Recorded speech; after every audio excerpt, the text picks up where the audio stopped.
ministramos. Inclusive, sábado, sexta, vai ter uma vigília do Fé Concórdia, aqui à noite aqui. O Márcio vai receber, mas a vigília do Fé Concórdia vai para toda a igreja, né? Eu já convidar os irmãos que quiserem estar com a gente aí. Começa às 21h30 a vigília aqui, vai ser uma bênção. Vigília é uma coisa de sexta-feira. Isso, sexta-feira. Sábado a gente prega no congresso, mas sexta a gente prega aqui, está pregando à noite aqui. E convidaram a gente, porque na verdade a igreja sucede o lugar, né? O pessoal do Fé Concórdia que organiza, mas aí eles convidaram o Essência para pregar e convidaram para pregar, então a gente vai estar aí querendo o Senhor Jesus. Irmãos, vamos lá para o nosso assunto então, de hoje. Nós estamos aí tratando, nós estamos assistindo em casa, história do pentecostalismo, né? E a gente falou na aula passada aí sobre a gente iniciou, na verdade, uma história, irmãos. História para mim, porque história é uma coisa chata demais para quem não gosta. E dificilmente você encontra pessoas que gostam de história, mas todo mundo quer saber sobre a história. A pessoa não quer, porque a história é chata, uma história você tem que ler. Tipo assim, história não tem como você pular alguns pontos, você pode deixar de falar alguns detalhes, mas a história em si é fatos e dados. Né? E o que torna chata porque é fatos e dados. A gente praticamente não usa a Bíblia, né? Na questão de teologia, na questão histórica, a gente quase usa a Bíblia. Eu invento umas coisas aí para a gente poder usar a Bíblia, mas na verdade não usa, obrigado. Porque a gente vai falar só sobre fatos. E aí quando a gente ouve, por exemplo, o pessoal pregando, falando, no ano tal, vai falar dos grandes avivamentos, aquela coisa, porque é história. Isso é história. Então, se você não estudar a história, como eu sempre falo, quem tem história, quem não tem história está fadado a não ter futuro, né? Então, quem tem passado está fadado a não ter futuro, quem tem história está fadado a não ter algo para mostrar depois. E a história vai ser, como diz o Fernando Dias Lopes, vai ser o nosso pedagogo, a nossa coveira. Então, ela vai nos orientar para um futuro diferente, ela vai nos sepultar. Porque o resultado das nossas escolhas são o resultado que nós temos lá na frente. Então, a gente falou isso na aula passada. Eu vou ficar bem sucinto hoje pelo assunto. A gente lê bastante, mas não ser muito maçante também. A gente falou na aula passada sobre o princípio dos grandes avivamentos, né? O princípio dos avivamentos. A gente falou sobre os morávios. Irmãos, isso aqui é tremendo, irmãos. A gente falou sobre os puritanos, né? Eu achei interessante porque você vai perder pontos aí. Então, quem não teve aí na aula passada, assista a aula em casa. Eu estava vindo para cá, estava assistindo um pouco no YouTube ali. Legal, não tinha parado de assistir ainda. Fica bem filmado mesmo. Bem bom o vídeo, enfim, fica bem com o áudio muito bom também. Muito obrigada. Mas é porque é o celular, não é você não. Não, está muito bem feito. Nós vamos na aula passada sobre o princípio dos grandes avivamentos que precederam o pentecostalismo. Ou seja, todo fluir que a gente tem ainda hoje e o que já passamos pela história é resultado de um começo. Tudo precisa partir de um princípio, de um começo. Né? E a gente vai olhar sobre os petistas, os puritanos, que a gente tanto ouviu falar, mas quem são esses caras? Vamos lá passada, né? Quem eram os petistas? Quem era o pietista? Não, petista. Os pietistas, né? Os puritanos, né? E Jesus amado. Os moravos, para mim, o maior exemplo de fé e de missão de todos os tempos, os moravianos, né? Os moravianos são exemplos de um povo simples e tudo, há um ponto crucial e principal em todos os avivamentos. E aqui o pastor Jeremias Gustavo falou sobre isso, inclusive, né? Tudo começou de um pequeno grupo. Irmãos, o movimento moraviano começou de 5 pessoas orando. 5 pessoas orando. Aí criaram, de 5 pessoas orando, como o Ludovic van Zinzendorf, o conde, né? A partir desse homem, a partir da ideia que ele tinha de missão, criaram uma campanha de oração que vai durar 100 anos. A campanha de oração, e durante essa campanha de oração, os moravianos se tornaram a maior instituição missionária que o mundo já viu naqueles dias. Eu falei lá passado, o pessoal se vendia como escravo para poder bancar a viagem dos missionários. Então, hoje em dia é ruim a gente abdicar da Coca-Cola para poder dar uma oferta de missão, né? Na época o pessoal se vendia como escravo, porque entendia o quanto era necessária a evangelização. Porque o povo queria que Jesus voltasse. E a pressa que Jesus viesse, que o mundo fosse evangelizado, porque aí estavam debaixo da promessa, o mundo precisou ouvir o evangelho. Então eles tinham necessidade de outra, não somente Jesus voltasse, mas o desejo de evangelizar, de levar a palavra aos 4 cantos do mundo. E essa necessidade gerava nos moravianos o sentido de portadores do céu, irmãos, de fugir do termo mais de representantes do céu, de porta-voz do céu. E o reino de Deus, irmãos, ele é manifestado através da multiforme graça de Deus, ou seja, a igreja. O reino de Deus ele é manifestado através da igreja. O reino de Deus, irmãos, ele não vai vir, o reino de Deus já está aqui. Jesus ele veio e anunciou o reino de Deus. Quando a igreja ela vem ao seu nascedor em Atos 2, porque ela sempre existiu no eterno propósito de Deus, eu gosto de frisar isso sempre, irmãos, porque tudo que Deus criou sempre existiu, não nasceu naquele momento. Sempre existiu, porque o que existe na nossa mente nem sempre pode passar a existir fisicamente. Porque a nossa mente, ela é capaz de projetar muita coisa, mas não tem capacidade, nós não temos a capacidade de realizar tudo que ela processa. Já a mente de Deus, não, tudo que Deus pensa é o que Deus planeja, é o que Deus executa, é o que Deus faz, porque nada pode impedir ele. Então a igreja já existia no eterno propósito de Deus, na presciência divina, a ciência prévia das coisas, a igreja já existia.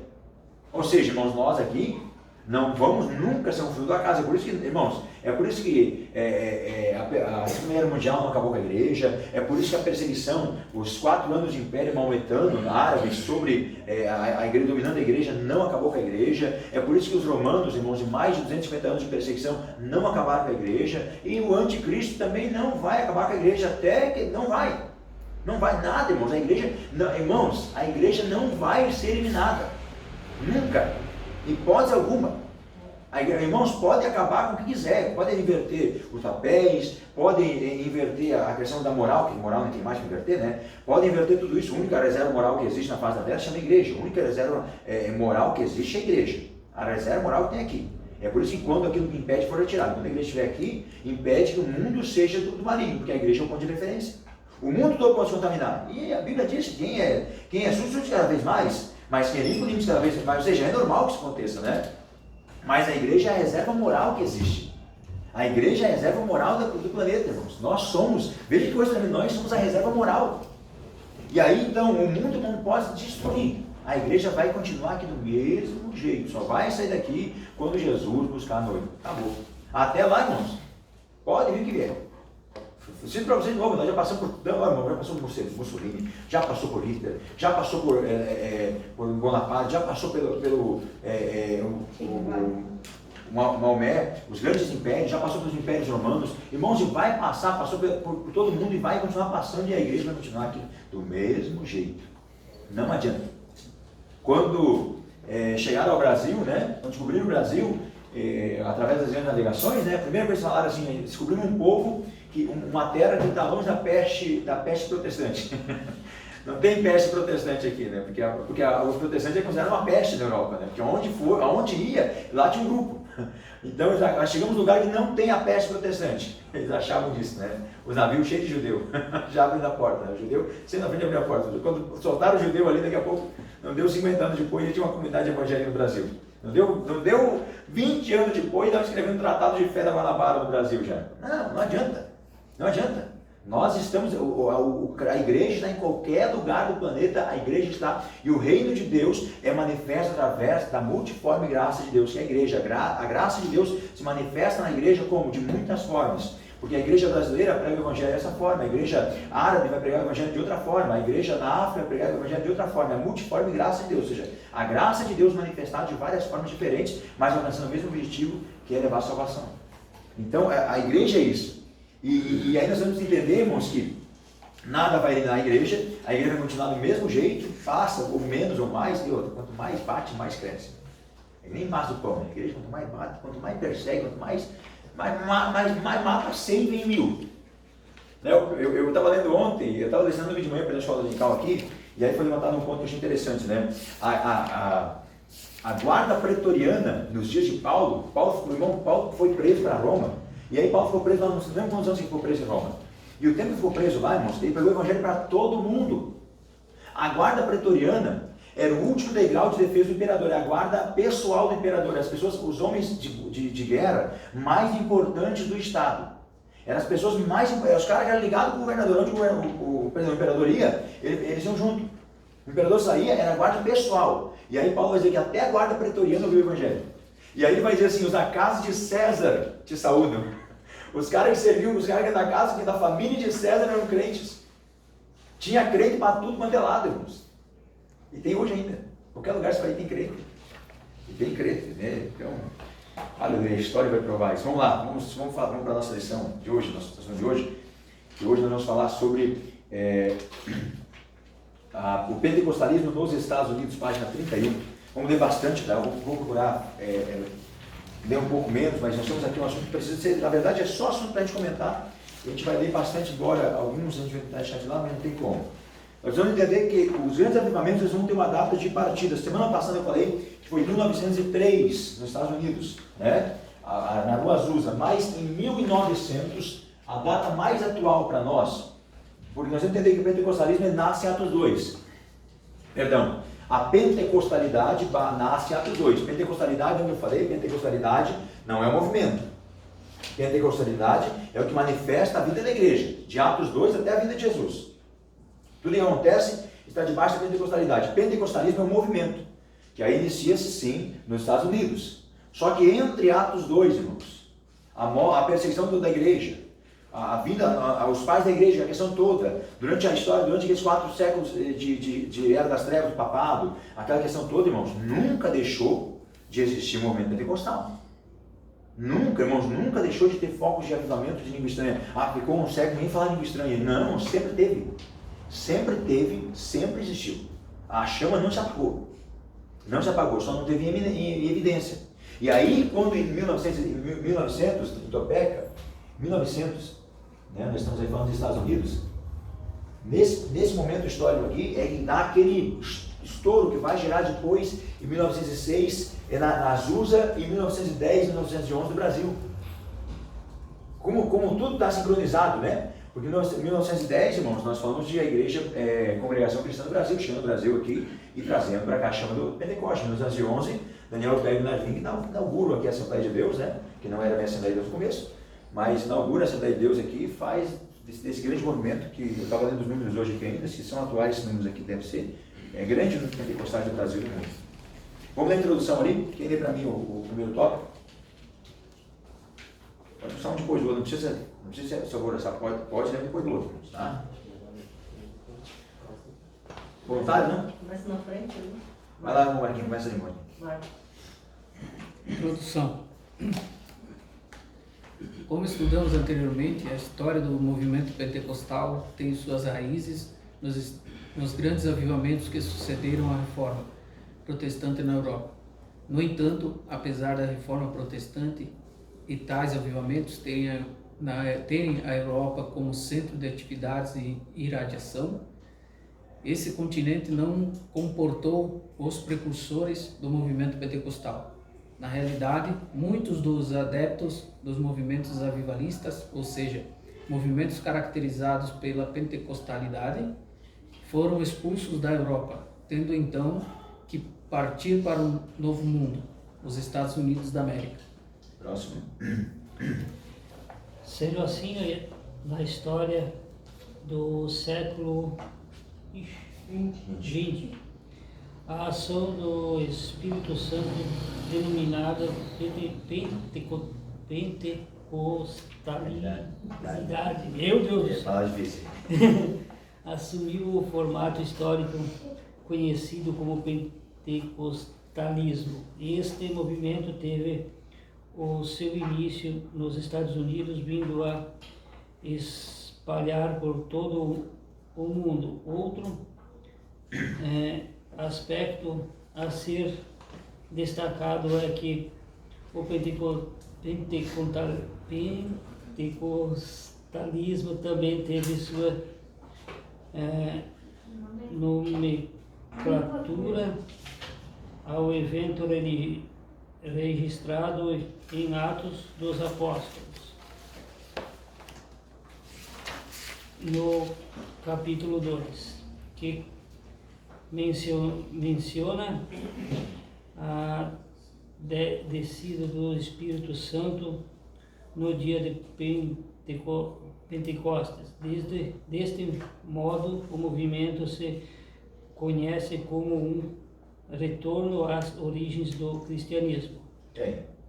Olha só, nós temos que entender que, olha, o Platão vai dizer o seguinte: no evento Pentecostes, os cristãos primitivos falavam em diversas línguas. Se abrir a tua Bíblia em Atos capítulo 2 aí, Atos capítulo 2, versículo 7 em diante, para a gente ver alguma coisa. É interessante, né? Se nós olharmos para o que Deus fez nesse momento, e aí, irmãos, entender que a festa de Pentecoste, né? Pentecoste, nesse momento é dia depois da Páscoa, né? A festa que marcava esse momento histórico. Porque o que aconteceu? Porque quando Jesus passou 40 dias depois da ressurreição, né? Olha por que o nome Pentecoste. Jesus passou 40 dias depois da ressurreição.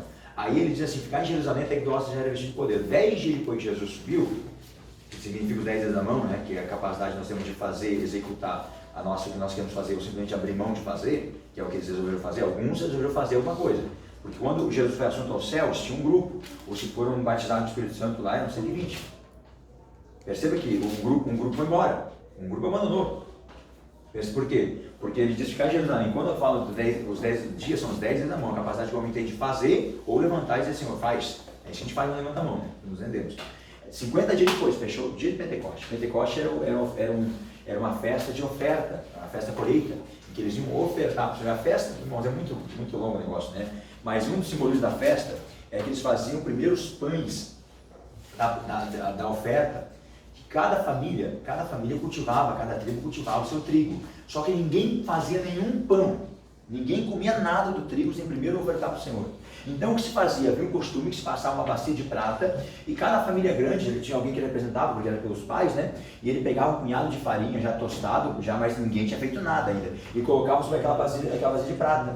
E aí levava aquela bacia passando de um por um, e as pessoas colocando um pouquinho de farinha, e levava, fazia os 2 primeiros pães, que eram os pães de oferenda.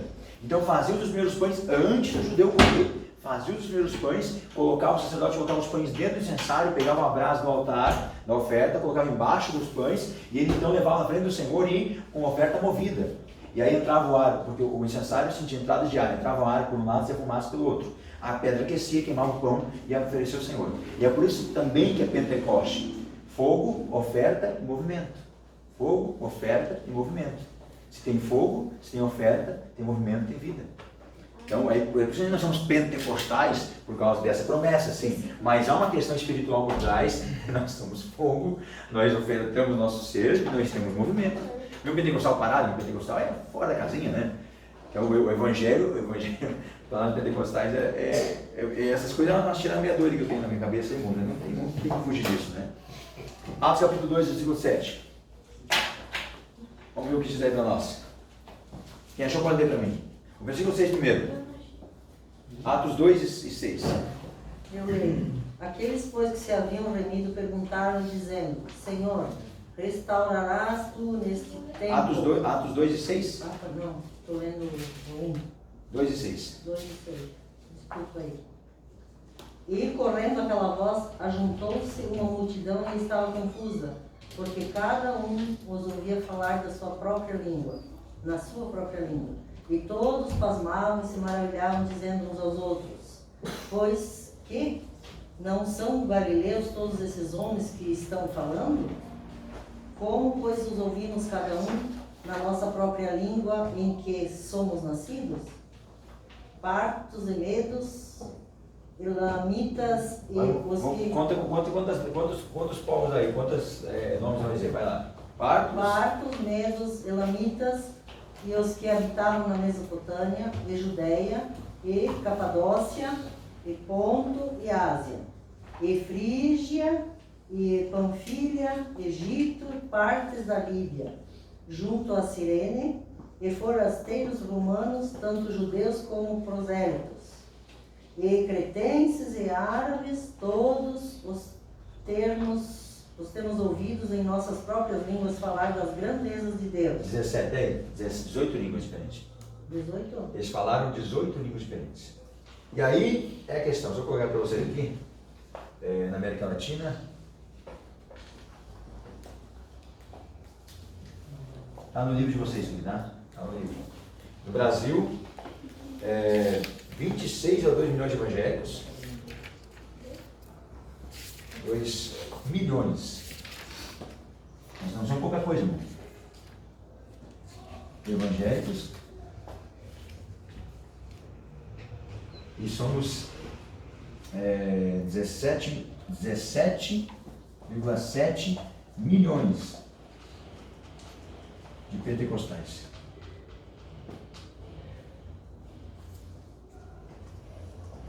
Aí eu vou dizer um negócio para vocês.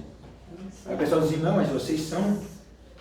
Primeiro eu vou falar sobre isso das línguas. Perceba que são várias línguas diferentes. Por que propósito de língua estranha, irmão? Língua estranha é para edificar o ser. E também naquele momento significava o seguinte, a vontade do Espírito, que o mundo inteiro fosse evangelizado, que a boa nova de Cristo, quando fala de várias línguas, porque naquele momento acontece isso, porque de todas as nações, veja bem, eles dizem, como é que nós ouvimos falar na nossa própria língua? Esse povo não são galileu? Ou seja, o Galileu, irmão, era o pior povo que tinha de Israel, era o Galileu. Tanto é que quando Jesus veio, pode ver alguma coisa, pô, de lá não tem nada, Nazaré, que é a região, foi um povo simples, um povo que não tinha expressão nenhuma. E aí eles assim, não, mas espera, eles não são um povo simples, aí como é que nós vamos falar a nossa própria língua? Primeira questão é que o Pentecostes não vem para ser somente para edificação nossa, do nosso ser, porque a língua estranha, o batismo é para nos edificar, mas significava a forma que Deus queria que o mundo todo fosse alcançado pela igreja. E essa boa nova que estamos recebendo fosse alcançada pelo mundo inteiro, então as pessoas estão naquele dia. Claro que nessa Páscoa em si, segundo José, foi a maior de todas as Páscoas em Israel. Tinha 5 vezes a população de Israel naqueles dias. 5 vezes, não tinha mais espaço para se aglomerar. Tinha 5 vezes a população, isso quintuplicou o número de pessoas em Israel naqueles dias, Jerusalém naqueles dias. Não tinha mais espaço na cidade. As pessoas montavam tendas em cima das casas para poder receber os visitantes. Não tinha mais espaço. Propósito de Deus. E aí tem gente que tem prosélitos de todo mundo lá. Por que é um prosélito? O novo convertido. É um convertido que não é judeu, convertido ao judaísmo. E eles estão de todos os lugares da terra, estão lá naquele momento. Porque significava que naquele dia as pessoas ouviram a palavra de Deus e estavam levando ali a palavra de Deus para os lugares. Esse é o propósito de Deus através do batismo. Mas são várias línguas, são muitas línguas. E aí olhamos para o nosso mapa aqui de Pentecostais do mundo, né, irmãos? São 500 milhões no planeta, 65 milhões na América Latina.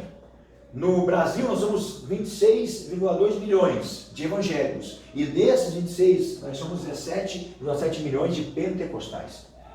Ou seja, irmãos, aí o pessoal diz, nossa, a população do Brasil, porque nós decidimos uma eleição aí, nós temos coisas. Não é para isso. Esse número aí não é para isso. É legal, né? Glória a Deus, a gente pôs um governo de direita, a gente decidiu, a última eleição a gente derrubou o segundo turno antes ainda, porque nós os caras que votaram, né, como eu, que votaram na Marina Silva, que passou a perna em tudo, nós tudo, né? Mas enfim, que levou o segundo turno, decidiu para ele, né? Depois de votar no outro, né? Vamos chegar aqui. Mas não é para isso que importa, não é para isso.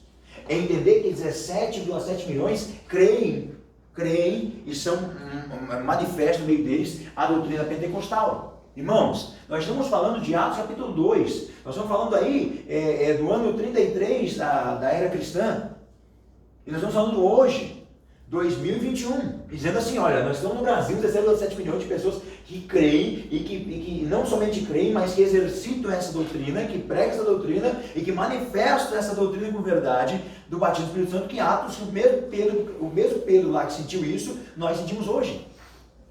Sabe, é essa questão que tem que nos impactar. Não é o número em si, irmão, mas é a grandeza de entender que no planeta somos 500 milhões. Isso que, essas censo aí é feito há 10, 20 anos atrás, né? É muito grande, é muita gente, irmãos. E aí eu pergunto um negócio para você. Com quantas pessoas os moravianos começaram aquela campanha de 100 anos? Quantas pessoas que eu falei no começo? Quantos? 5. Em 500 nós não conseguimos fazer isso. 500 milhões a gente consegue fazer isso. Em 17 milhões o Brasil não consegue fazer isso. John Wesley, com mais 4 amigos, começou o Clube Santo, que revolucionou a Universidade de Oxford. Nós estamos aí com as universidades cheias de pentecostais, não conseguimos mudar nenhuma sala de aula. É isso que me incomoda. É essa a questão, né? E foi pregado no sábado à noite, nós temos tudo que eles não tinham e não fazemos nem 10% do que eles fizeram. A história vai marcar isso, né? Percebam, nós vamos falar sobre a história do pentecostalismo no Brasil ainda nas próximas aulas. Percebam, nós estamos falando aqui de um fato histórico não muito distante daqui. A pergunta que eu faço é: o que vão falar de nós depois? O que vão falar acerca de nós depois? Porque a história ela é assim, né? Ela vai continuando, ela vai pegar do começo, ela vai vindo. Aqui até que falou, nós vamos falar, por exemplo, do nascimento da Assembleia de Deus, na Igreja Evangélica Quadrangular, da Igreja Só Senhor é Deus é Amor, das maiores unidades pentecostais do Brasil. Estamos falando logo ali. Mas o que vão falar de nós depois? Vamos falar de Universal, vamos falar de Igreja Mundial, vamos falar, porque são as igrejas pentecostais ainda no Brasil que nasceram há pouco tempo. Isso os livros já estão falando agora. Então o que vão falar de nós? O que esse livro vai escrever sobre nós depois? Isso me preocupa muito, muito mais, muito menos a questão histórica, mas muito mais sobre o que realmente nós vamos fazer e que legado a gente vai deixar para esse povo depois da gente aí, porque legado nós temos aqui, ó. Legado a gente tem. E volto a dizer, os caras eram 5 num lugar. Nós somos uma cidade aqui, nem sei quanto é o nosso censo de pentecostais em Concórdia. A gente não consegue mudar uma rua. A gente mal descalça nos cultos, né, irmãos? Nem a casa da gente. Nem a casa, gente. Mas tem um negócio que é interessante, irmãos. porque a mudança primeiro tem que começar em nós, né? Sobre o busto de um sacerdote anglicano, embaixo nas catacumbas fugindo agora, da Catedral de Westminster, embaixo tem sobre o busto de um sacerdote anglicano, tem uma frase escrita assim: eu sonhei que podia mudar o mundo. E nessa busca, desse desejo ardente de buscar o mundo, eu coloquei toda a minha força para tentar mudar o mundo. E eu percebi que o mundo era muito grande. E a minha força era pequena, então eu foquei todos os meus esforços em mudar meu país. Fiz de tudo, usei o que tinha, mas passando o tempo percebi que também o meu país era muito grande para me mudar. Então, eu decidi mudar minha família. Mas após muito tentar, muito me esforçar, eu percebi que também não podia mudar minha família.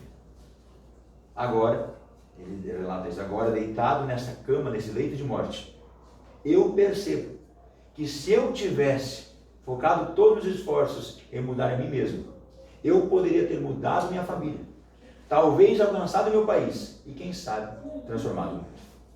Então, é uma grande mudança. Mudança. A gente primeiro. Primeiro na gente. Que Deus ajude, né, irmãos? Meu Deus. Deus ajude a mudar. Que Deus nos ajude. Pentecostalismo e oposição. Olha que coisa tremenda, irmãos. Pentecostalismo e oposição e assimilação. Temos que entender o seguinte, irmão, nem todo mundo bateu o pau no pentecostalismo. Sabe o que surgiu no Brasil aqui? Como é que nós somos a Assembleia de Deus? O Daniel Bernardino era o Brasil, missionário, aquela coisa toda. O pastor Bernardino foi o primeiro pastor da Assembleia de Deus no Brasil, né? O pastor Daniel foi um cara mais missionário do interior, mas o pastor Bernardino é um cara muito magrinho, um cara muito doente. Ele morreu assim, irmãos, como doente, sempre enfermo, sabe?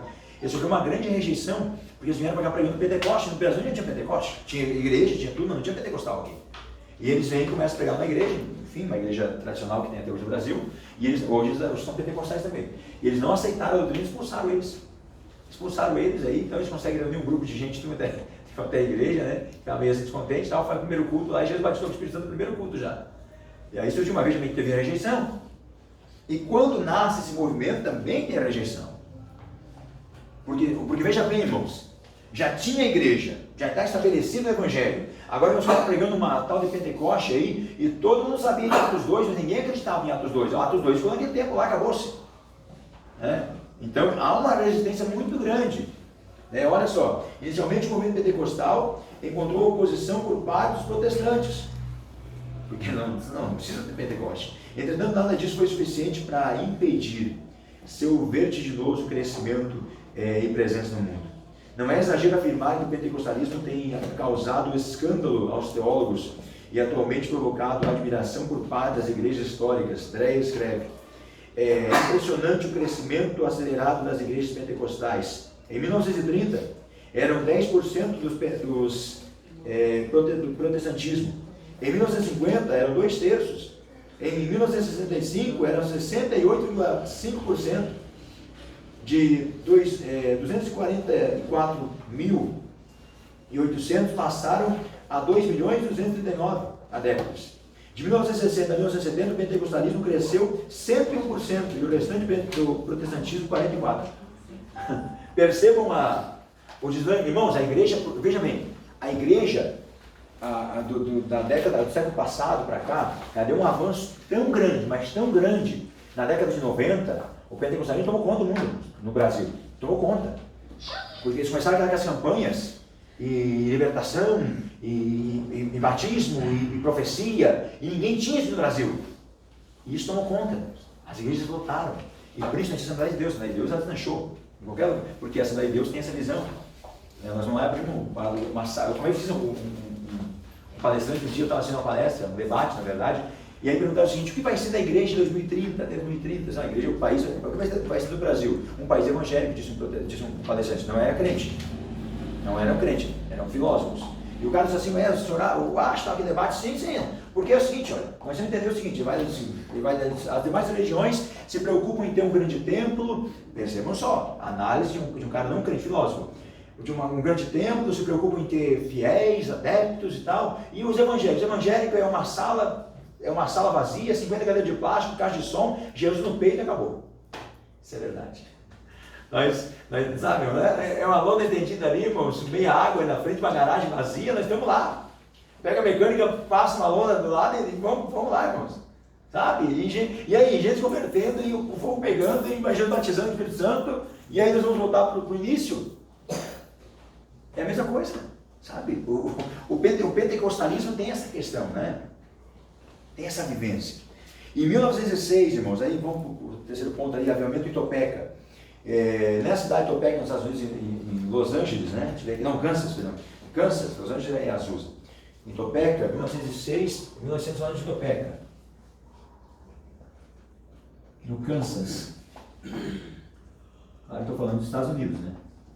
Nesse momento aqui, vai acontecer o início do grande avivamento. Aqui nós vamos dar uma passada, né? Quando o Charles Fox Parham está ali com aquela sala de... Irmãos, começou numa sala de aula de escola bíblica. E aí vai ter um comentário aqui de uma das mulheres que participou lá, que ela vai dizer o seguinte: olha, nós estudávamos de dia e à noite nós evangelizávamos. Era uma sala de escola bíblica. E aí o professor Fox Parham, Charles Fox Parham, ele vai dizer o seguinte: vamos orar mais um pouquinho, mais uma hora. Vamos orar mais uma hora. Charles Finney, o grande avivalista Charles Finney, ele dizia o seguinte, que os alunos dele não se preocupavam em passar mais de 2 horas após a aula orando. E estamos falando de jovens. Diz que os alunos não se importavam. Depois de 1 hora, 2 horas de aula, eles ficavam mais 2 horas orando, buscando ser cheio do Espírito Santo. Eles ouviam falar, não era um culto, uma aula. Ouviam falar, depois iam para o joelho. 1, 2 horas buscando a Deus. Isso, o Charles Finney foi o cara que revolucionou. Um pregador, escritor, um homem tremendo. Eu trouxe inclusive um livro que eu falei do Heróis da Fé, esqueci de falar no livro que eu trouxe hoje, depois eu falo. E porque o desejo de buscar ser cheio de Deus. E esse camarada aí, ele vai fazer o seguinte: vamos ficar um pouco de oração, e assim na oração, e de repente ele começou a batizar, e batizou geral lá dentro. Só que aí aquele negócio começou a chamar atenção, porque as pessoas começaram a ver aquilo com uma doutrina diferente, porque ninguém tinha aquilo. Então a primeira coisa que sofreram, foram expulsos do lugar onde eles estavam, não tinha lugar para se reunir. Aí saíram, é interessante, eu creio não, jeito, saíram daqui, foram para outra salinha, e foram para outra casa, se reuniram, e começaram a pregar o batismo do Espírito Santo, e Jesus começou a salvar. E ela vai relatar aqui, que eles estudavam de dia, evangelizavam à noite, e começaram a sentir no coração o desejo de ir para outras cidades. Irmãos, esse fogo ele vai queimando, é aquela coisa que te consome, que te tira o sono de Jesus, o que nós podemos fazer, o que nós podemos fazer além do que a gente tem feito, sabe? O que mais a gente pode fazer, Senhor? E eles saem dali, vão para outra cidade, começam a fazer pequenos grupos de estudo, de oração, e esses grupos de oração, de estudo, vão gerar pequenas congregações. Porque não tinha, irmão, não tinha igreja que aceitasse a doutrina deles. E vão começar e ela vai dizer o seguinte: aonde nós pregávamos, no final, Jesus batizava com o Espírito Santo. Não tinha muita teologia, não tinha muito conhecimento bíblico, eles sabiam na sala de aula só. Mas eu vou voltar e falar sobre Tiago. Filipe Atos vai dizer que Filipe chegou a Samaria e Filipe pregava a Cristo. E as multidões unanimemente prestavam atenção no que Filipe pregava. E muitos sinais e maravilhas se realizavam quando Filipe pregava. E quem era Filipe? Um diácono, não tinha ministério ainda. Vai ser um evangelista depois, não tinha ministério ainda, era um homem em formação, um homem com pouco conhecimento, tinha andado um pouco com os apóstolos, estava um pouco ali com Cristo, não sabia muita coisa ainda, recém-separado, diácono, ninguém mandou ele para lá, mas o fogo ardeu nele. Eu vou sair de Jerusalém, cara, eu vou para Samaria. Mas o João não passou para Samaria, queria matar todo mundo lá, mandar cair fogo do céu, e era João era outra, João era das partes dele de cima, né? Mas João não estava lá, rapaz, queria, não, eu vou para Samaria. Ninguém quer ir para Samaria, então é por isso que eu vou. Mas ninguém quer ir para lá, é por isso que eu vou para Samaria, ninguém quer ir, eu vou para lá mesmo. E eles fazem isso. Porque mais do que a gente se alegrar num culto, irmãos, num congresso, num evento, enfim, mais de sentir Deus, a gente fala em estranho, mais que isso, é deixar que essa chama nos impulsione. Sabe, ela precisa arder em nós. Aí eu falei do John Wesley, né? Ele queimava dentro dele, o ponto das pessoas estarem juntas, olha, eu vim ver ele queimar, porque enquanto ele queima lá, eu queimo lá aqui também. Já pensou isso, irmãos? Os grandes avivamentos da Europa foram marcados por arrependimento, pregação eloquente, pouca base teológica, digamos assim, superficial ou mesmo teórica, era mais vivência mesmo. Eles pregavam o que eles viviam, eles falavam de Jesus sobre o que eles conheciam, eles falavam de experiências deles. Eu falei domingo de manhã na escola bíblica aqui, falar de Jesus somente a gente ouvir falar, mas muito vago. Falar de Jesus, daquele Jesus que a gente ouve falar, a gente tem que falar de Jesus, Jesus que a gente convive, o Jesus que a gente aprendeu a amar, o Jesus que a gente conversa com a gente, sabe? Está no culto de noite aqui, você precisa confessar, está no culto de noite aqui. Pastor Tiago, eu sei, mas ele não me conhece, ele não me conhecia. E se fosse sábado o pastor Jeremias profetizar, beleza, né? Porque ele conhece, a gente conversa bastante. Tiago, eu conversei na vida, e ele só faltou virar para mim e dizer assim: é para ti que eu estou falando, rapaz. Aí pegou tudo assim, disse exatamente os nossos planos, falou o que a gente pensava em fazer, falou mais tudo na íntegra, assim, não, nem pude olhar para me expor, né? Porque na hora, o que a gente projetou fazer, o que a gente planejou, tudo, só faltou dizer assim: ó, é para ti. Aí vai dizer: como é que vai ser isso aqui, mas não sabe nada? E nem fazia parte da mensagem, só para estar pregando, e a gente parou assim: olha, assim, esse Jesus querido. Você voltou a ver assim: rapaz, para ti eu estou falando agora, fala para ti, rapaz. Ele não falou, mas quem estava falando por ele falou comigo, é para ti. Sabe, então, é essa questão desse movimento, dessa vida da igreja. Sabe, por isso que eu sou pentecostal. Sou meio doido. E olha o que ela vai dizer, ela vai relatar aqui, olha, ela vai relatar na página 34, a senhora, o nome dela é Agnes Laberge, ela vai escrever aqui, página 34, vamos ler um pouquinho o que ela escreve ali. Quem é o próximo ler aí? Em outubro. Em outubro de 1900, foi à escola bíblica do Colégio Betel. Estudávamos de dia e evangelizávamos à noite na cidade. Dedicávamos muito tempo à oração de noite e de dia. Orávamos continuamente em uma sala que fora preparada para esse fim. Passamos noites inteiras em oração nesse cenáculo. E porque gastávamos tanto tempo na presença de Deus, Ele fez com que nossos corações se abrissem para tudo quanto estava escrito. Olha que coisa tremenda. Olha, isso aqui me marcou demais. Olha que coisa tremenda isso aqui, irmãos. E porque gastávamos tanto tempo, meu Deus nos ajude. Aleluia. E porque gastávamos tanto tempo na presença de Deus, Ele fez com que o nosso coração se abrisse para tudo quanto estava escrito. Ele nos deu entendimento, né, que o nosso coração veio, ela diz assim, não foi nos revelado, Deus abriu o nosso entendimento, porque nós gastávamos tempo. Sabe, a gente não quer investir tempo, a gente quer ter os mesmos resultados, mas com atitudes diferentes, sabe, com atos diferentes. A gente quer ter os mesmos resultados da igreja na época, mas você não quer fazer a mesma coisa. Tem coisas, eu digo o que o Luiz Hermínio fala, o que nos trouxe até aqui não é suficiente para nos conduzir até lá. O que nos trouxe até aqui serviu até aqui, mas o que a gente vai fazer para chegar lá? A gente precisa mudar a nossa atitude, sabe? Que muitos de nós viemos até aqui nas costas de alguém nos trouxe, né? Até onde o jumento levou foi, mas aonde o jumento deitou ali. O que a gente vai fazer a partir de agora? O que a gente vai fazer como igreja? Sabe, isso me preocupa muito, mas isso é tremendo, olha, porque passávamos tanto tempo, ela é decisiva, né? Tanto tempo, o Senhor nos abriu, tudo que estava escrito. Tremendo, Deus abriu para eles, é bem clara, nos abriu, Deus abriu para eles, não é nem para pregar para os outros, era para eles, primeiro para eles. E essa questão de tempo, irmãos, é uma coisa que a gente precisa de tempo. Um outro comentário aqui no livro de, eu não vou ler esse nome aqui, não entendo o que está escrito, está porque estou no Brasil, né? Não sei porque eles colocam no inglês, estou no Brasil. A respeito do derramamento dos primeiros dias em Topeka, bem depressa chegou a notícia a todas as partes que os pentecostais estavam se repetindo. Os pentecostes estavam se repetindo. Pouco depois apareceu um artigo em um jornal ridicularizando falar em outras línguas. Outros jornalistas começaram a ouvir estas coisas e mandaram repórteres observarem. Os artigos apareciam nos jornais de Kansas e em São Luís a respeito deste avivamento. Isso fez a obra imediatamente conhecida. Cartas e pedidos de informações começaram a chegar à escola. Algumas pessoas vieram pessoalmente verificar o que o Senhor estava fazendo ali. A senhora Laberge escreve: depois de algumas semanas de bênção, nossos corações sentiram-se comovidos por outras cidades. O Senhor deixou-nos bem claro que um grupo de 20 pessoas fosse a Lawrence, Kansas. Nos alegramos em proclamar que Deus havia cumprido sua promessa em nós, dando-nos o Espírito Santo. Tínhamos a certeza de que ele estava pronto a dá-lo a todos os crentes. Alugamos um velho teatro para realizar os cultos em Lourenço. Fizemos visitas de casa em casa.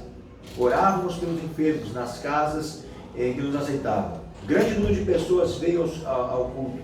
Muitos foram salvos, enfermos eram curados. E muitos crentes receberam o batismo como nós. E falavam em línguas e glorificavam a Deus. Isso aqui é... Irmãos, isso aqui nós estamos falando aqui, ó, em 1900. É ali, ó. É logo de pé da curva. Sabe? Nós estamos... É aqui, irmãos. É aqui. Não estou falando de Atos 2 agora. Estou falando de ali, ó. 1900. Mas é o seguinte, olha o que ela está dizendo aqui. Enfermos curados e gente ao monte de batizado no Espírito Santo. Isso que é o tremendo negócio. Aquele fogo que estava... parece que retido ali em Atos dos Apóstolos... Não sei se meu relógio está certo, o iPad da... Ah, não. O iPad da mulher. Estava retirando os apóstolos, está ali em 1920 sendo vencido por eles, dizendo, olha, nós começamos a pregar e Jesus começou a batizar, começou a curar, ou seja, a mesma promessa estava se cumprindo em nós. Eles sofreram, olha que interessante como Deus usa as ferramentas que tem, né? Deus usa o homem para confundir o próprio homem. Por quê? Os jornais da época começaram a ridicularizar isso. Por quê? As pessoas se reuniam e eles não aceitavam que pessoas de brancas e negras se reunissem juntos, porque havia uma cultura separatista, racial naquele momento. E aí, o pessoal ia para a igreja, na igreja, mas não tinha negro, nem branco, não tinha índio, não tinha nada, era tudo crente. E aí o pessoal, aí não é pentecostal, tudo abraçava lá em extremo, pulando e aquela coisa toda. Então, veja, e eles não aceitavam, que a sociedade não aceitava que houvesse esse tipo vamos dizer, de forma igualitária, não podia ser igual, tinha que ser separado. Aí de repente eles começa a questão do amor, do fervor pentecostal, começa a unir a questão e quebra a questão racial. Então eles não iam aceitar. Vem o primeiro embate, e vem de dentro das igrejas. Aí o pessoal vai mandar os jornais. O jornal começa a escrever, e aí o que acontece, irmão? Quanto mais bate, mais cresce, né? Os jornais começam a promover o evangelho. Começa a falar do que estavam vivendo lá, conforme estão falando lá, o pessoal vai escrever, bom, vamos lá ver o que estão falando. Parece a Globo, né, irmão? Quanto mais fala, mais leva, né? Então, promoviam. O que aconteceu? Repórteres iam para lá. E William Seymour vai falar isso. Aqui chegam homens empolados, com seus ternos muito bem arrumados, muito bem passados, vem para observar o que está acontecendo aqui dentro. Não demora muito, ao cair sobre eles o Espírito Santo, já estão rolando no chão imundo, cheios do Espírito Santo. Sabe, isso aconteceu, irmão, não estou falando, foi ali, ó, 1900, aí atrás, sabe? Isso tudo porque a promessa de Deus, ela é viva, mas é necessário que nós venhamos a crer. E eles acreditaram, nós acreditamos nisso. Nós acreditamos ao ponto de que nós vimos isso acontecer, irmãos. E eu gostaria que nós começássemos por nós aqui. Sabe, uma busca de dizer, Senhor, eu quero viver isso. Eu tenho orado sobre o Senhor, faz de novo, Senhor. Faz de novo nossos dias. Faz de novo, Senhor, nos tira do mesmice, leva para outro nível de intimidade, sabe? Eu fico ruim em ver o que nós estamos vendo hoje. A gente está vendo sabe, irmãos, a rebarbinha do negócio, sim, a gente está feliz com a rebarba, sabe? Só com a primeira, pisar o pé na ponta da areia lá, irmãos, não na ponta da água, não no pé da areia, só na primeira dobrinha, assim, achar que só está bom. Nós precisamos de mais, sabe? E nós podemos viver mais, essa é a questão. A gente pode ver mais. Aqui tem muitos relatos aqui, irmãos. Na página 35, ali, o segundo parágrafo ali, irmãos, terceiro ponto, ali, o que diz, ó, em 1903, grande avivamento irrompeu na cidade de Galena, Kansas. Deus permitiu que uma senhora, crente, Mary Arthur, ficasse quase cega, além de sofrer de outras enfermidades. Fez com que ela fosse a Eldorado Springs, Missouri, ali chegando a assistir um culto pentecostal, onde ouviu falar da cura divina. Antes de ouvir essas coisas, ela, sem que alguém lhe explicasse, já cria que Deus podia fazer as mesmas obras dos tempos antigos.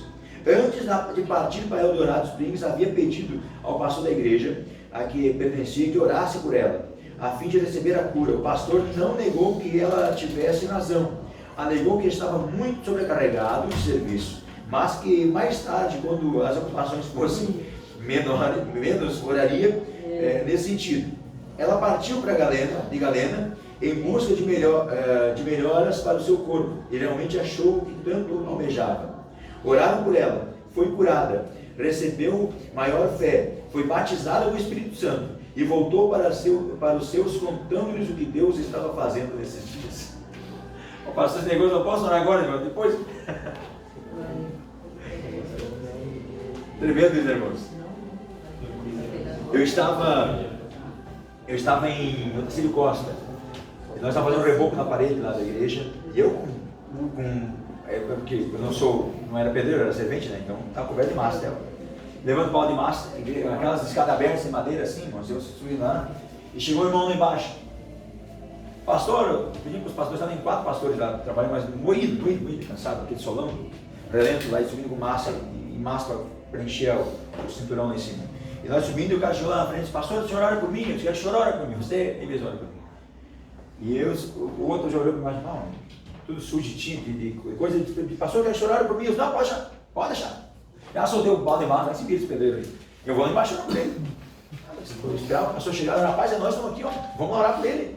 E coisa na agonia já lá, peguei a meia suja assim, tirei qualquer mão na cabeça dele, já oramos por ele ali, já declarei uma bênção sobre a vida dele. Sabe, mas depois, irmão, tá pedindo agora. Mas para ser crente depois, agora. Sabe, não tem. A gente quer dizer, eu não posso, veja bem. É aquele negócio, não vou chamar outro, deixa os mortos e os mortos. Agora o negócio com nós agora. Tem para amanhã, é um momento ali. Cara, eu estou tudo guardadinho, não, espero que o vestido, pegar um banho, vestir um terno, eu volto aqui a hora para você. Não, olha, o negócio da bucha. E o que ela fez? Foi para lá, Jesus curou ela, Jesus batizou com o Espírito Santo, Jesus deu uma maior fé, ela volta para lá contando o que havia acontecido lá. Sabe? É o momento, irmãos, e a vantagem, se é que podemos dizer que a vantagem do movimento pentecostal é que nos impulsiona a isso. Nos arranca, sabe, da mesmice, nos tira da mesmice. O movimento pentecostal da Rua Azul, a página 36. Dúvida, gente? Perguntem, comentem, levantem a mão, dá um grito, fala uma coisa. Fala em línguas. Fala em línguas também, se você demorar para o batismo. Eu vim lecionar aqui no discipulado, eu orei para o batismo depois. E falar sobre o batismo do Espírito Santo, eu tive que orar para o batismo depois. Sabe por que a gente não batiza hoje, irmão? Primeiro tem um grande grupo que quer se batizar, mas não acredita em batismo. Quer se batizar, mas não acredita em batismo. Que negócio, o Hernandes Soares estava na campanha evangelística, e aí, você falou, quem quer ser curado para frente agora? E o LL foi muito usado no Brasil, muito usado. Até hoje é. Eu respeito muito ele. A doutrina teológica dele é outros 500, mas foi muito usado, sempre foi usado. E ele chamou para frente para orar e disse, olha, quem quer ser curado? Aí tinha uma senhora com problema grave na coluna, veio assim. E ela assim, veio para frente e nós pentecostais a gente gosta de eloquência, Jesus e tal, né? Nós vamos declarar que vai ser curado e pronto, você vai ser curado, levantando a mão e tocar, pronto. Uma oração, não é que nós somos assim, né? E ele disse, Jesus, a oração dele é Jesus, toca nele agora, assim, toca na coluna, Jesus toca na coluna dela agora. Quantos que foram curados? O pessoal subindo na mão, levantando a mão e tal. Ele disse, pastor, eu estou assim há muitos anos. O senhor acha que essa oração vai me curar, essa oração vai me curar aqui. Eu estou assim há muitos anos, pastor, ela assim. Porque veja bem, eu fiz o seguinte, uma oração, eu opto para Naamã, né? Naamã chegou lá, não, eu esperava que eu saísse lá de dentro, que ia me ungir, que ia fazer uma coisa aqui, né? Agora mandou mergulhar 7 vezes no Jordão, não tem água melhor lá, a banda de Farpar, os rios da Síria são melhores que aqui. Aí os moços disseram, rapaz, mas se ele te mandasse outra coisa para fazer, então vai dar. O que custa? Deve 7 vezes lá, rapaz. Né? E aí ela disse, não, essa oraçãozinha aí, ele disse assim, ó. Agora eu olhando para ele assim, ó. Porque sabe que não foi curada? Porque não acredito, não creio em nada. Não creio. Mas por causa da minha fé vai ser curada agora. Colocou a mão sobre ela, a mulher levantou-se. Não é que eu fui curado mesmo? Sabe, tem hora que nós agonia da gente também, né? Primeiro porque o pessoal não crê em batismo. Segundo porque a gente não ora para o batismo. É dois fatos. Ah, mas vamos orar para que já não batismo. Não, nem. Nós oramos por tanta cura que já não cura. Oramos por tantas pessoas que não aceitam Jesus. Pregamos para tanta gente que não ouve, não recebe nada. Por que a gente não ora para o batismo? Ah, porque vamos orar para Jesus batizar? Não, vamos orar. Estava num culto de congresso de oração. Não, congresso da terceira idade. Família coordenável, dirigindo o culto da terceira idade, é o congresso geral. Aquela coisa toda, velhinho cheio de Espírito Santo. Mas estava um culto pesado, imagina, né? Você sem fundo musical, já fico perdidão, aquela coisa toda, né? O irmão, o pastor Sebastião, fugiu o nome dele. Cara, pregou o país todo aí, ele pregando assim, e ele disse assim, virou para dar velhinho, né? Virou para trás assim, eu vou orar para o batismo, mas o culto, irmão, estava dias, tinha um grilo lá atrás, de perninha cruzada, fazia barulho. E eu disse, meu Deus do céu, se agora eu orar para o batismo. Se Jesus não tem clima nenhum para batismo, o meu pensamento, ele já virou para trás. E não precisa de clima para Jesus batizar. Já fiquei quieto, já fiquei minha, não fala mais nada, Senhor. E se Jesus não batizar pelo menos 5 hoje à noite, eu não moro mais para o batismo. Meu Deus do céu! E pensei, vou pedir para o conjunto tocar um hino de adoração. Que o conjunto era um conjunto feito pela terceira idade, né? Tinha um conjunto com chocalho, um violão, gaita e tal. Jesus, imagina eu coordenava a mocidade, eu falei na terceira idade. Pensa o choque de realidade que eu tinha dado. E agora? Eu tinha uma mocidade cantar, que a mocidade convocava para cantar no congresso, né? Porque daí a mocidade ela cantava muito bem antigo, sabe? Eles gostavam. Se Jesus vai isso aqui, Senhor. Jesus batizou 6 aquela noite. Jesus que batizava 5, mas Jesus batizou 6. E não batizou mais, porque o povo não acreditou. Ele nem não tem clima, né? Jesus batiza lá, assim, 1, 2, 3, tá. Na família lá a família dos 6, uma família, foi 9 à noite, uma família foi 3. A mãe e as 2 filhas. E o pai não foi batizado, porque não era crente, não tinha batizado também. Cheguei lá, aí fui jantar na casa de Coxinha lá, já me cumprimentaram, falei, estranho, chorei dentro daquela casa. Eu faço meio jantar com nós depois do culto, vou lá jantar, cheguei lá, meu Deus, língua estranha, chorando, tem gente com a maquiagem correndo no rosto, e lá vim de novo chorando com a língua estranha, né? E a primeira língua começa falando, não quer mais parar. Não acontece mais porque a gente não crê e porque a gente não ora para o batismo. A gente orasse, Deus vai batizar. Avivamento na rua Azusa. Irmãos, aqui nós estamos falando de 1903. Azusa, todo mundo já ouviu falar, né? Já. Azusa tem a rua Azusa até hoje lá nos Estados Unidos, tá? Lá em Los Angeles, se você for lá, tem a rua Azusa. Está lá a plaquinha. Rua Azusa. É um marco pentecostal. Eu gostaria de ir lá.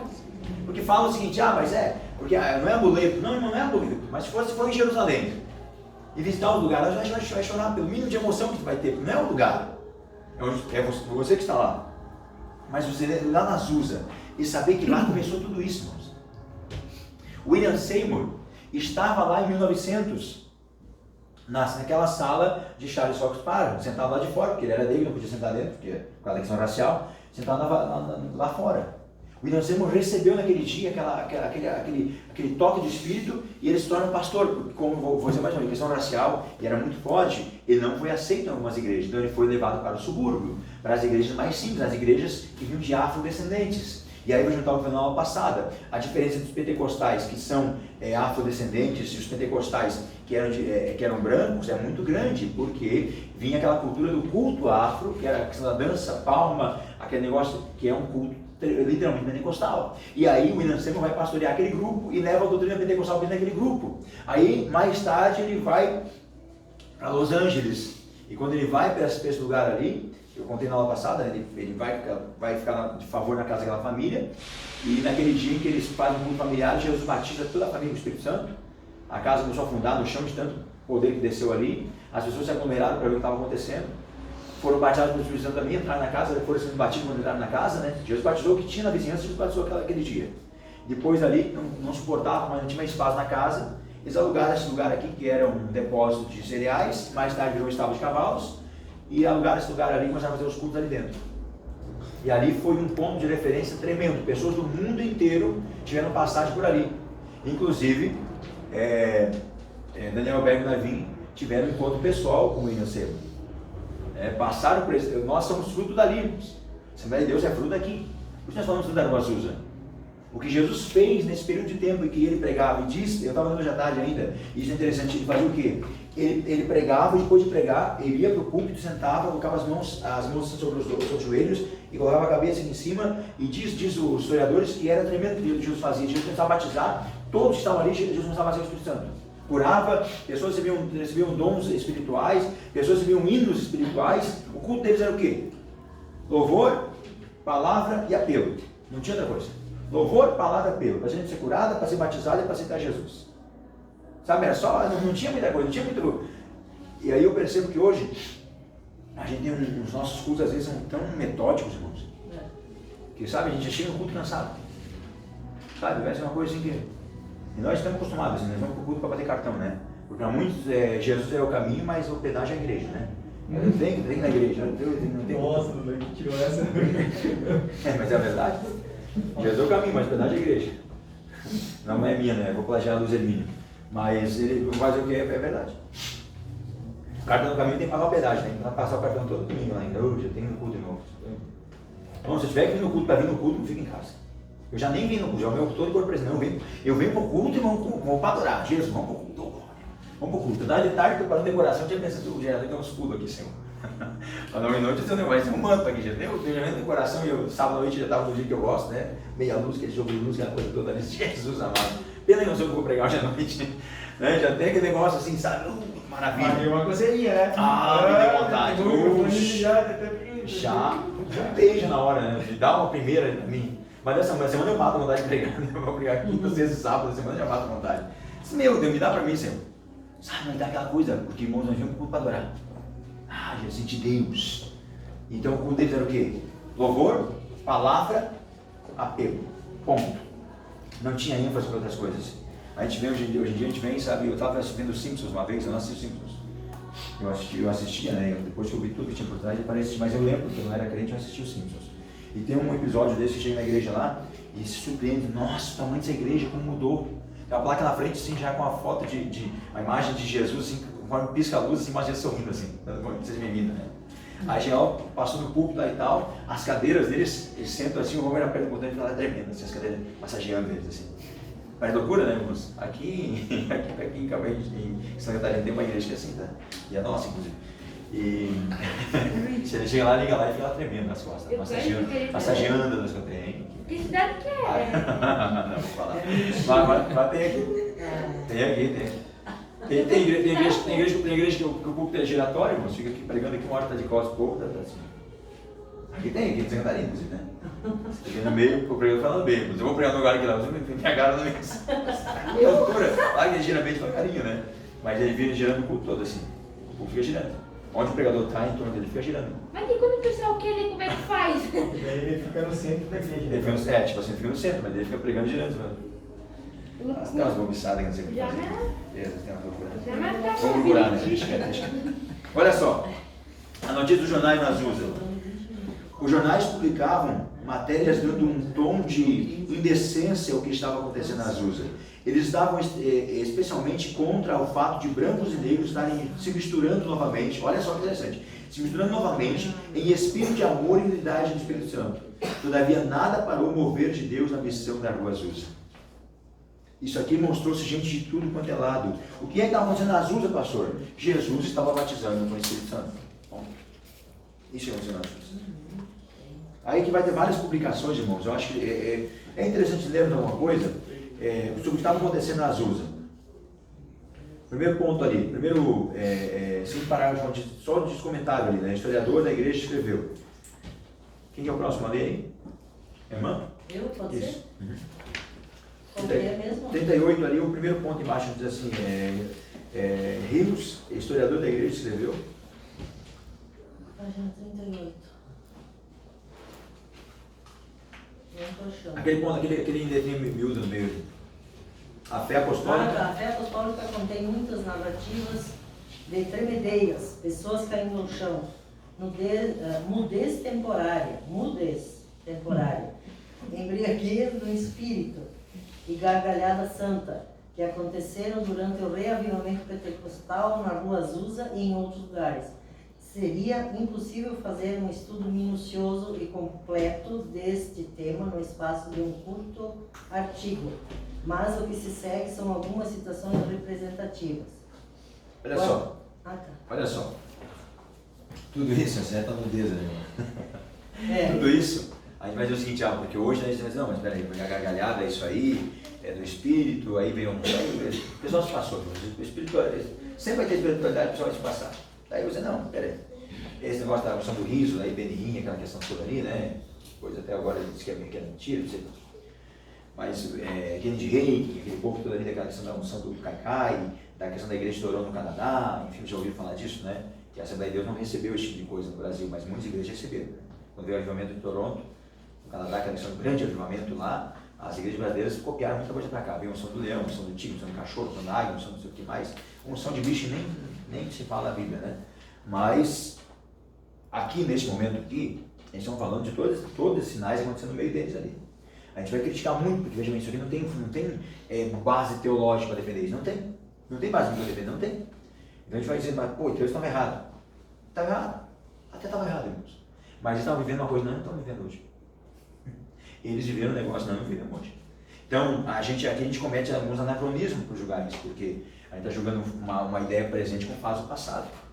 O que aconteceu lá foi naquele momento. Como foi a serpente que Moisés levantou do deserto. Deve levantar uma estátua. Deus mandou levantar uma estátua no deserto, de metal. Mais tarde estava adorando, chamando de Deus Tão no futuro, né? Mas naquele momento foi porque para salvar as pessoas que olhassem para a serpente e eram curadas das picadas das serpentes ardentes do deserto. Aquele momento foi um momento que Deus usou uma estátua. Deus mandou fazer. Deus mandou Moisés fazer uma estátua de metal, uma serpente, e levantar. Deus mandou Moisés fazer. Mas Deus mandou fazer um ídolo? Não, ele olha para ela. Que aqueles que olhar para ela vão ser curados. E aí estavam sendo picados de serpente. Aí vamos entender esse momento aqui. Para esse momento aqui, estava acontecendo isso. Gente caindo no chão, gente sendo tomada do Espírito, gente dando gargalhada do Espírito, enfim. A gente vai começar a questionar muito, mas vão defender que isso aqui está errado? Bom, se está errado, eu não sei. Como diz aquele cego que foi curado, que a cega nascente foi curado, foram questionar eles, olha, se ele, eu não sei, eu sei que eu era cego. Perguntar se ele era Deus e tal, se Jesus era Deus. Se eu não sei. Mas eu sei que eu era cego e agora estou vendo. Eu sei que eu era cego e estou vendo. Eu sei que o que aconteceu lá foi naquele momento e foi real. A gente começa a olhar muito mais porque nós achamos que a nossa visão de Deus ela é tão fechada numa caixinha assim, irmãos, que nós achamos que tudo que passar disso é errado. A gente joga todo mundo na vala comum dele. Então, veja bem que a nossa visão é pentecostal aqui da Assembleia de Deus. A nossa teologia é assembleiana. Eu estudei a teologia presbiteriana, por exemplo. A nossa teologia é assembleiana. Nós somos Assembleia de Deus, vamos ensinar a teologia que nós ensinamos aqui, não vou ensinar outra coisa para vocês. De vez em quando a gente ensina uma coisinha, mas... Porque estamos dentro de uma sala pentecostal, assembleiana. Mas a visão que nós temos é muito no quadrado nosso, e o que passar do nosso quadrado não está certo. O que passar da nossa visão não está certo. E aí jogamos todo mundo na vala comum que porque antigamente tinha o costume da Assembleia de Deus, que assim, essas igrejolas por aí afora, né? Hoje essas igrejolas são umas comunidades gigantes, maior que a nossa. Os que recolhem muito mais gente que nós. Para nós hoje em dia é o seguinte, que às vezes tem embasamento bíblico muito maior muito maior. Muitos que... Muito maior. Mas nós vamos num laço de Bíblia mais gigantesco. Vou passar um negócio para vocês aí, ó. Nós passamos um laço de Bíblia gigantesco. Tem muitos de nós, mas muitos de nós. E se for colocar lado a lado dos caras aí de outras denominações que não são históricas, são igrejas que surgiram e agrupando pessoas que a nossa grande Assembleia de Deus e outras igrejas grandes não aceitaram, que jogaram para fora, e essas igrejas aí, as comunidades pegaram essas pessoas aí, recolheram para dentro de si, e hoje são em ministérios tremendos. A igreja é muito maior que a Assembleia de Deus, em algumas cidades aí, mas muito maior, sabe? E eu tenho viajado para ir por perto só, irmãos, mas tem lugares maiores aí. Tem lugares aí que eu fui ministrar que a igreja é muito maior, mas põe no chinelo. Espiritual, ele recolhe pessoas, ajuda a gente doente, vai levar socão para a gente carente, beira de rua, sabe, que faz um trabalho que ninguém faz mais. E isso é evangelho. São cheios do Espírito Santo por dentro, mas por fora também, sabe? Então eu acho que isso é uma coisa que a gente pecou muito, que Deus nos ajude a não pecarmos mais dessa forma, né? Embora a tendência é que nós continuemos fazendo as mesmas coisas sempre, né? Porque tudo que a gente quer é que volte ao normal, né? Tudo que a gente quer é que volte ao normal. Não pode voltar ao normal. Nós temos que sair dessa diferente. Não pode, não. Eu quero voltar ao normal. Não pode voltar ao normal. A pandemia passou, que passa, 100 dias tem poder, mas não pode voltar ao normal. Temos que ser anormal. Não podemos ser normal. O Ministério da Cabeça não faz coisa que tem que fazer, né? Vamos ver para a página 39, vamos ver mais um trecho ali do testemunho. Próximo da lista aí, ali embaixo na 39, na B. Na quarta edição, olha só quem escreveu, até o Batman escrevendo. GW Batman escreveu, até o Batman escrevendo. Recebi o batismo com o Espírito Santo e fogo, e agora sinto a presença do Espírito Santo, não somente em meu coração, mas em meus pulmões, minhas mãos, meus braços e em todo o meu corpo. Às vezes sou sacudido como uma locomotiva, como seu vapor em força total e preparada para uma longa jornada.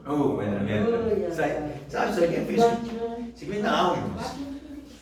O Batman pentecostal, né? Liga na justiça, velho. Olha só, nós não temos na página 40, irmãos. Olha, eu estou só, são vários testemunhos. São vários testemunhos, comentários. Seria interessante você ler em casa, você vai te fortalecer muito. Ali na F, na página 41, ó. Na página 41, na F. Nessa mesma edição, houve um relatório de Jesus, o nome do camarada aqui. Spokane. Estando em Washington. Crianças pequenas receberam o batismo e falaram em várias línguas. Um pastor metodista e outro adventista receberam o batismo. E antes de falar em línguas, ficaram tremendo durante algumas horas sob o poder de Deus. Está vendo isso aqui, irmãos? Adventista, metodista, com pessoas que não acreditavam nisso nunca. Sendo batizado no Espírito Santo. Crianças, eu lembro que o irmão Paulo Lazarotto contava que eles pegavam criancinha assim de 5, 6 anos, levantavam para cima assim, já batizavam lá no chão, saiam correndo para língua estranha, pegavam a criança, esse pastor, ele contava muito para mim assim, pastor, às vezes você pegava a criancinha que levantava assim, a gente batizava. E lá no Rio Grande do Sul, Jesus batizava. Sabe, irmãos, isso me preocupa, né? Porque nós não vivemos isso mais. E não é ser, mas saudosismo, não é saudosismo, eu nem vivi nesse tempo para ser saudosista. Eu tenho saudade no tempo que eu não vivi, né? E aí vai ter vários relatos na página 42, não vou ficar lendo por um, porque é muita coisa para ler.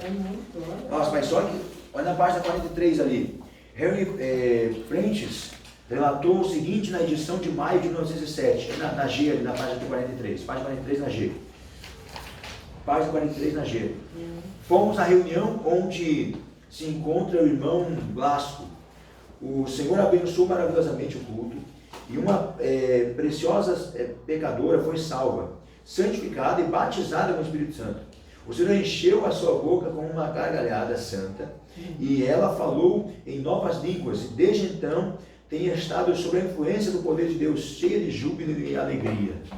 Ele destaca que ela era pecadora, ou seja, a mulher, possivelmente seja a mulher que era prostituta, uma coisa para destacar com essa ênfase. E ela foi perdoada, ele destaca, né? Já foi batizada com o Espírito Santo também. Eu estava em Joaçaba, a mulher desviada, 13 anos, fumante, bebia, desviada, 13 anos, veio no culto. Ela largou o toco de cigarro e entrou na igreja. Deu a última tragada e jogou o cigarro lá fora, veio para o culto. E estava no culto, e aquela coisa toda, sentado no último banco lá atrás, né? E a irmã Nair, Mangabeira, pregando, no final faz um apelo assim, e a mulher levanta a mão lá atrás para dizer que queria voltar para Jesus. Quando ela chegou, quando veio lá atrás, quando chegou na frente do altar, Jesus já renovou a língua estranha, 3 anos depois. Tinha soltado o toco de cigarro lá fora, uns 40 minutos antes. Batizava o Espírito Santo, já subiu no altar e já profetizou. E eu estava lá, eu era o pastor da igreja. Isso aqui faz uns 5 anos, 6 anos, não, uns 8 anos atrás. Saiu lá atrás, entrou na igreja, depois começou atrasado ainda, eu vi a hora que jogou o cigarro lá fora ainda, tinha a porta aqui, eu vi. Chegou, sentou lá atrás, ouviu a pregação, a mãe fez o convite, já veio para frente chorando, levantou a mãozinha. Vamos ver, estavam 2 passos do púlpito, Jesus renovou a língua estranha, já veio marchando, subiu no altar e profetizou para a igreja. Aí eu disse, o quê?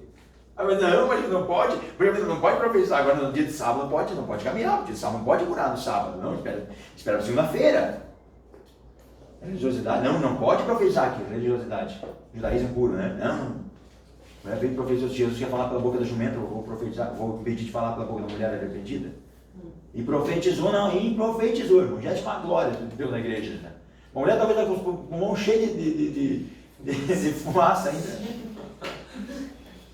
E aí vai dizer o seguinte, Pedro vai dizer, né, nós não podemos, como é que eu negar o batismo para esse pessoal que Jesus, quando o Pedro chegou na casa de Cornélio, ele estava falando, porque não sabia que era para falar, né? Só o Senhor falou para ele ir lá e falar, e aí o Cornélio chegou assim, olha, eu por isso te mandei te chamar, e bem fizeste em vir, todos agora estamos aqui para ouvir o que de Deus tinha dado. Isso que ele falava de povo, o Senhor mandou ouvir, mas não me deu nada, vou falar de Jesus. E Pedro começa a falar de Jesus, e quando Pedro está falando, também diz que caiu do nada, caiu o Espírito Santo. Pedro pensa o susto de Pedro, rapaz do céu, o que é isso?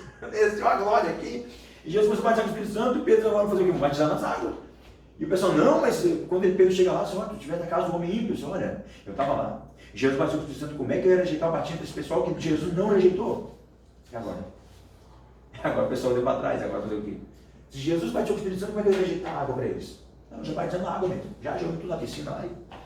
Cornélio era um centurião, tinha dinheiro, tinha uma piscina lá, já jogou tudo na piscina, batizamos tudo junto, não era só. Sabe? Aí nós não, veja bem, não pode, porque tem que passar agora uns 6 meses de observação ali, e vamos ver se vai entrar nos padrões, né? Uma coisa, irmãos, é você tratar as coisas certas, erradas, da forma certa. Outra coisa é você querer tratar da tua forma. Se Jesus quiser fazer, acabou. Essa questão, né, do batismo é uma questão curiosa, né? Porque assim, biblicamente falando, que João Batista pregava na vida do arrependimento. Arrepende e tal, e não esperava, né? E depois a pessoa era limpa, ela ia sendo transformada. E às vezes a gente tem, né, essa coisa de preparar para o batismo. Então isso são questões de cultura que vão se criando. Cultura, né? mas é mais cultura. Por que isso acontece? Porque é o medo que a igreja tem, né? De deu batismo, e depois se desvia, ele adiantou o quê, né? Mais ou menos isso. Mas aí é uma questão realmente de cultural, pura cultura, né? Eu lembro em algumas outras denominações enxergam isso diferente. Realmente, não, a pessoa aceitou, se arrependeu, aqui, pano, uma palavra disso, batiza. Teve um cara lá em Joaçaba que ele, na igreja adventista, que ele mesmo se batizou, ninguém sem esperar, já aceitou Jesus na hora, no grande batismo ali. O pastor chamou ele para o lado do tanque e deu um mergulho por baixo, saiu do lado batizado.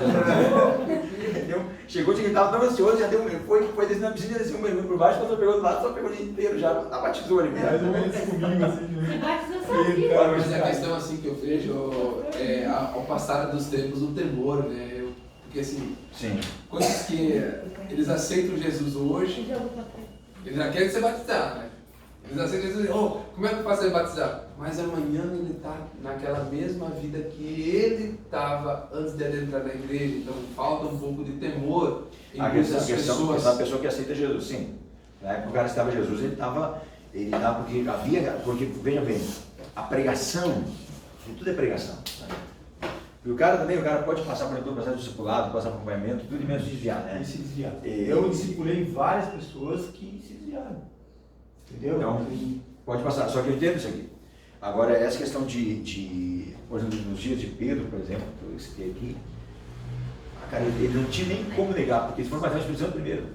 O Luiz Felipe pegou aqui pregar, nem batizar nas águas, porque já era batizado no Espírito Santo, fazer o quê? Não tinha batismo nas águas, esperar para o final do ano. Aí fez um batismo antes ali, batizamos ele, porque já estava pregando em qualquer lugar já, e era batizado no Espírito Santo e não era batizado nas águas ainda. Fazer o quê? Tinha que jogar na água, porque não tinha mais jeito, né?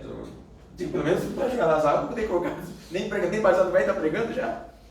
E olha, graças a Deus abençoou muito, né? Então existem essas questões que é interessante, né? E aí tudo se resume nessa questão do Espírito Santo. Ele escolhe quem quer, ele chama quem quer. E... glória a Deus por ele ter nos chamado. Avivamento de Chicago, vamos lá. Avivamento de Chicago. Na página 43.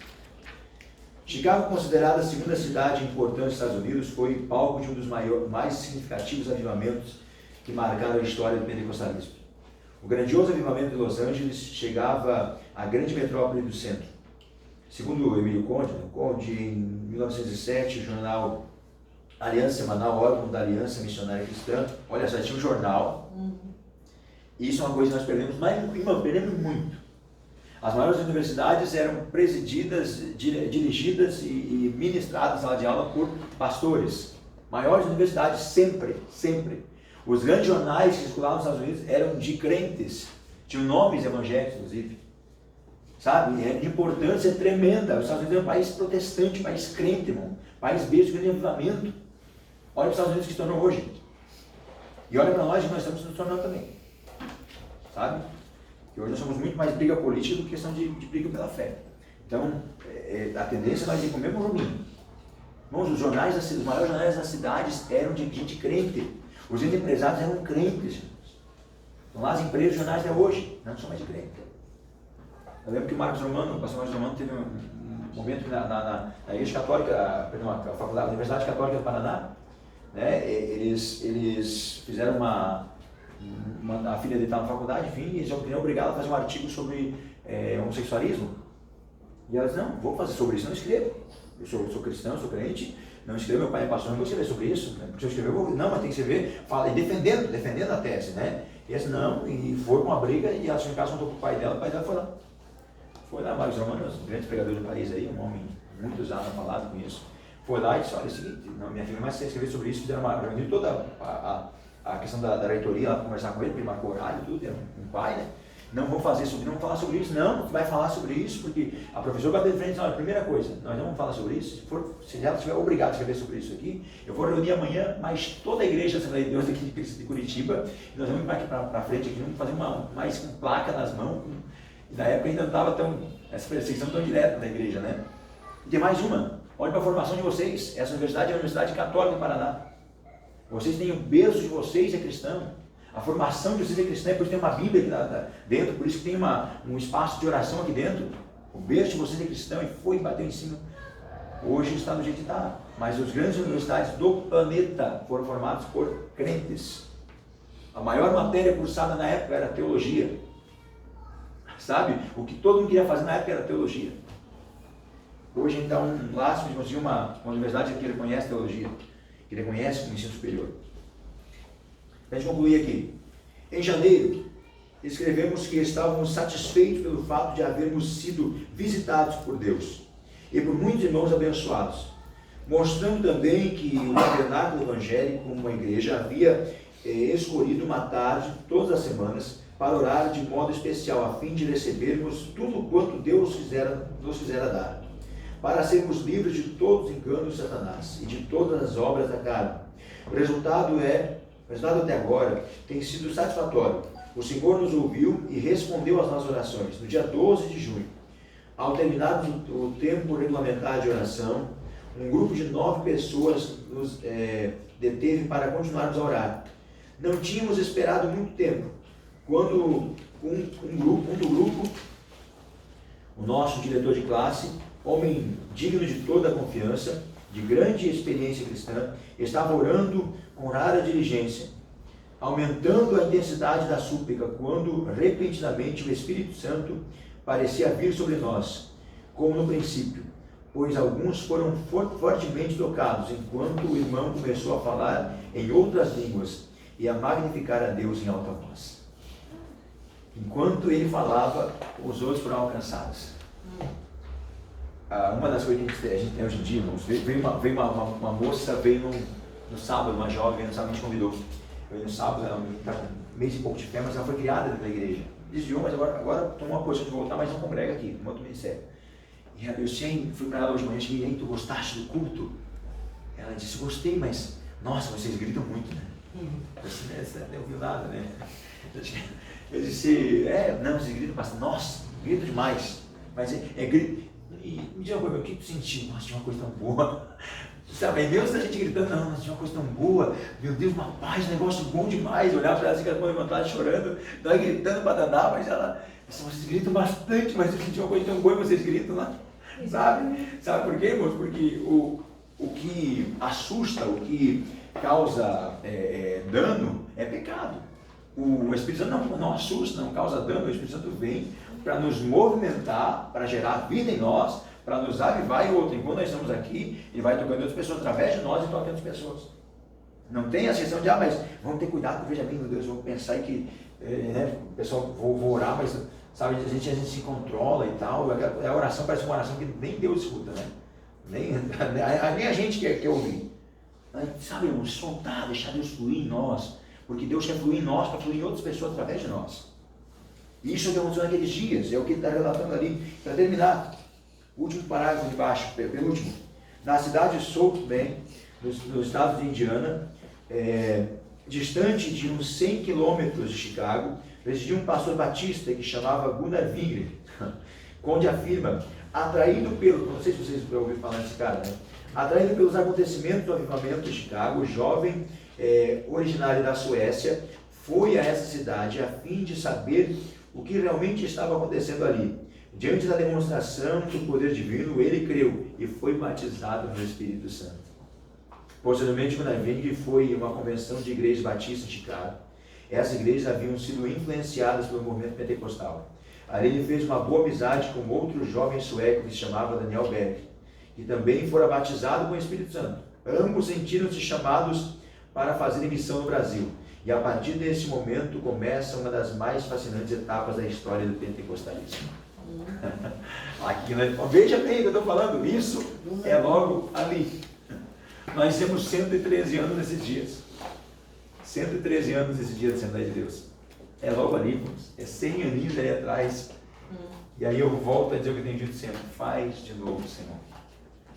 Faz de novo. Faz isso em vez de nós. Próxima aula a gente vai falar sobre o pentecostalismo no Brasil. Aí sim vamos falar muito sobre a questão da história do Brasil.